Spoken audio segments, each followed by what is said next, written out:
उस शाम के बारे में कुछ भयानक था। हवा शहर को ढकने वाली उदासी को देख रही थी।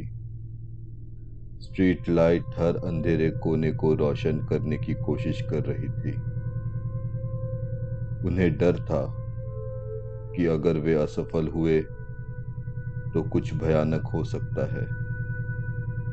एक आवारा कुत्ता खाने के लिए सड़क पर कुछ ढूंढ रहा था।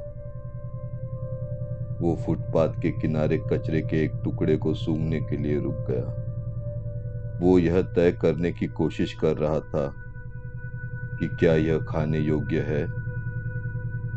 कुछ देर सूंघ वो उसे बिना खाए वहां से निकल गया। मैंने लिविंग रूम की लाइट चालू की और खिड़की के बाहर आवारा कुत्ते को देखने लगा। उसने एक पल के लिए मेरी तरफ देखा और फिर जो कुछ भी वो कर रहा था वही करने लगा। मैंने गली और धुंधले आसमान को देखा। सब कुछ इतना शांत था कि घर के बाहर निकलने से पहले किसी को भी किसी भी बात का शक नहीं होगा। मैंने गली के बाकी घरों को देखा। सबने अपने घर के पर्दे बंद रखे थे, जैसे वो आने वाली अंधेरी रात को देखना ही नहीं चाहते हो। मानो जैसे वो इस आने वाली रात के जल्दी बीतने का इंतजार कर रहे हो।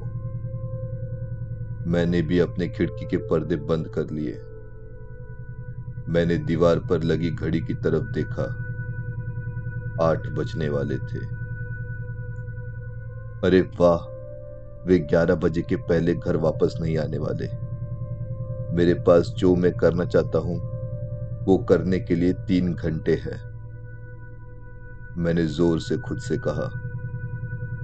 मैं सोफे पर लेट रिमोट लेने पहुंचा और टीवी चालू कर दी।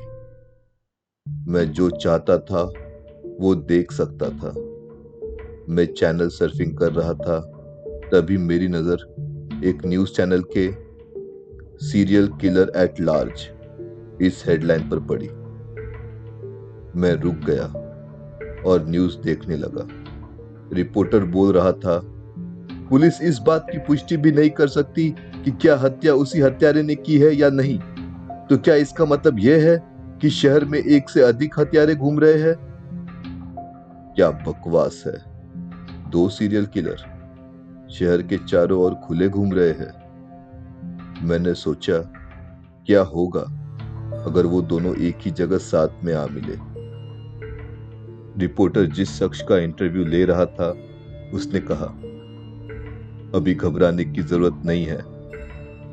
पर उसके चेहरे से साफ दिखाई दे रहा था कि वह डरा हुआ है। उसने अपनी बात आगे बढ़ाते हुए कहा, अभी घबराने की जरूरत नहीं है। हम इसे यकीन से नहीं कह सकते कि ये वही हत्यारा है, लेकिन हाँ, हम जांच कर रहे हैं। इस बीच मेरा सुझाव है कि सभी शांतता बनाए रखें और अपने आसपास हुए किसी भी सस्पिशियस घटना की रिपोर्ट हमें जरूर करें। तभी मुझे एहसास हुआ कि मुझे भूख लगी है।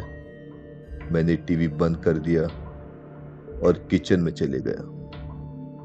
मैंने फ्रिज खोला, लेकिन तुरंत बंद कर दिया। मैं अपने लिए ताजा खाना खुद पकाऊंगा, ये मैंने सोचा। आधे घंटे बाद रसोई गरम तेल, मसाले, ताजे कटे हुए टमाटर और प्याज के महक से भर गई और मैंने सिर्फ बैकग्राउंड साउंड के लिए टीवी को वापस चालू कर दिया, क्योंकि मैं आज कुछ भी अपनी मर्जी से कर सकता था। मैं अपने खाने के साथ वापस सोफे पर आके बैठ गया। मैं कोई अच्छी सी मूवी देखते हुए खाना खाना चाहता था।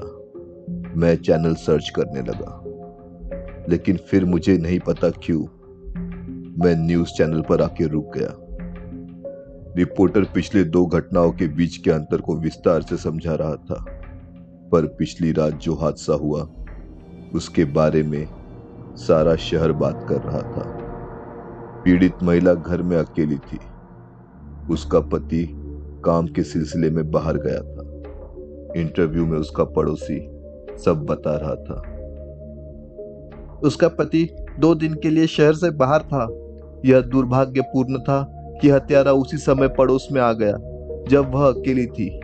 मुझे ऐसा लगा जैसे कोई मेरे खिड़की के पास से गया हो। शायद हत्यारे ने हमें परेशान इसलिए नहीं किया क्योंकि उस रात घर में हम 5 लोग थे। कुछ मिनटों के बाद मैंने खिड़की से देखा और उस औरत के घर में पूरी तरह अंधेरा था। एक भी लाइट नहीं जल रही थी। मुझे यह अजीब लगा क्योंकि उन्होंने कभी भी अपनी सारी लाइटें बंद नहीं की थी। वे रात को लाइट्स ऑन रखकर ही सोते थे और कोई संभावना नहीं थी कि जब वह अकेली थी तो वह पूरी तरह से अंधेरे में सोएगी, और यह उसके सोने का समय भी नहीं था।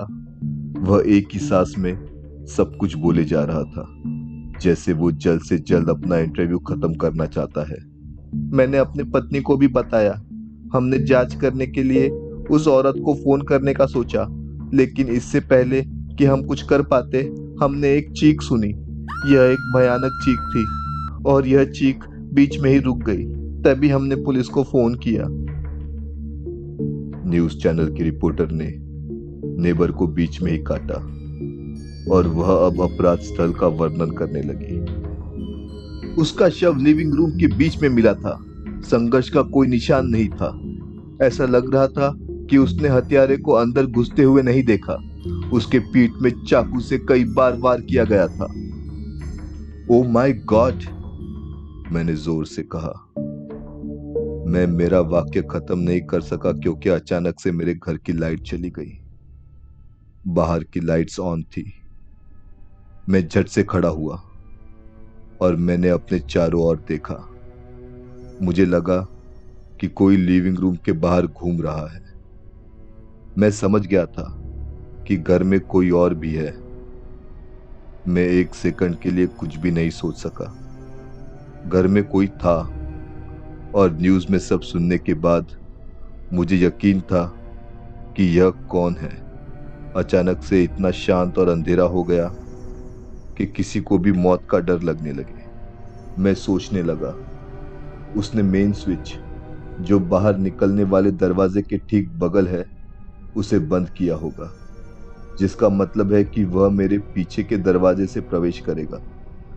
मैं नीचे झुक गया और धीरे धीरे अपने पैरों की उंगलियों पर विरुद्ध दिशा में किचन की ओर चलने लगा। मैं वहां रुककर उसकी आहट सुनने की कोशिश कर रहा था, पर मैंने एक आवाज नहीं सुनी। ऐसा लग रहा था कि वह जमीन के ऊपर ग्लाइडिंग कर रहा है। मैं इस स्थिति से बाहर निकलने के लिए अपनी रणनीति बना रहा था। मैंने घर के पूरे नक्शे को अपने सिर में फिर से इमेजिन किया। लिविंग रूम के सामने थोड़ी दूरी पर स्टोर रूम और बाथरूम को छोड़कर घर के सामने का आधा हिस्सा खुला है।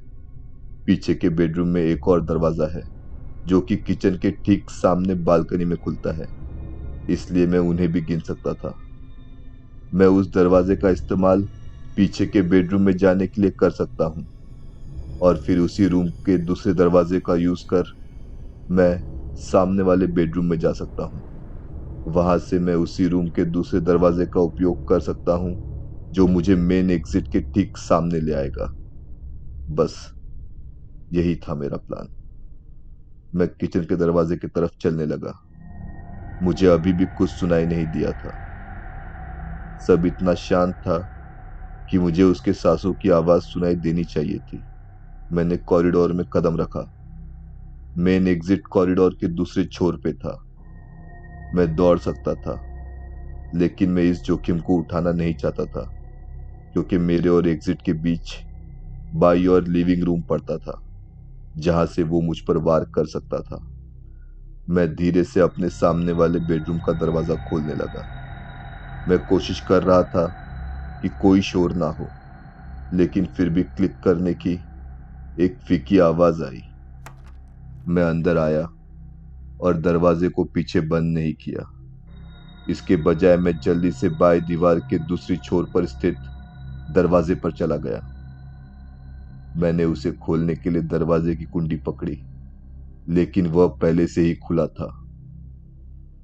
मुझे यह समझने को जरा भी देर नहीं लगी कि अगर यह दरवाजा खुला था और दूसरा बंद था तो इसका मतलब था कि वह इसी कमरे में है।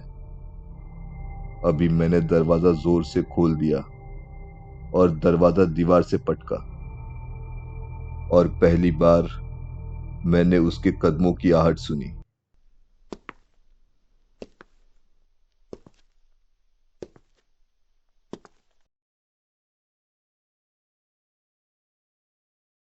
आपको ये कहानी पसंद आई है तो वीडियो को लाइक करें और चैनल को सब्सक्राइब करें। आपको हमारे नए वीडियो के नोटिफिकेशन मिलते रहे इसलिए बेल आइकन को क्लिक करें। अगर आपके पास ऐसी कोई कहानी है तो डिस्क्रिप्शन पे दिए ईमेल आईडी पर हमें मेल भेजें।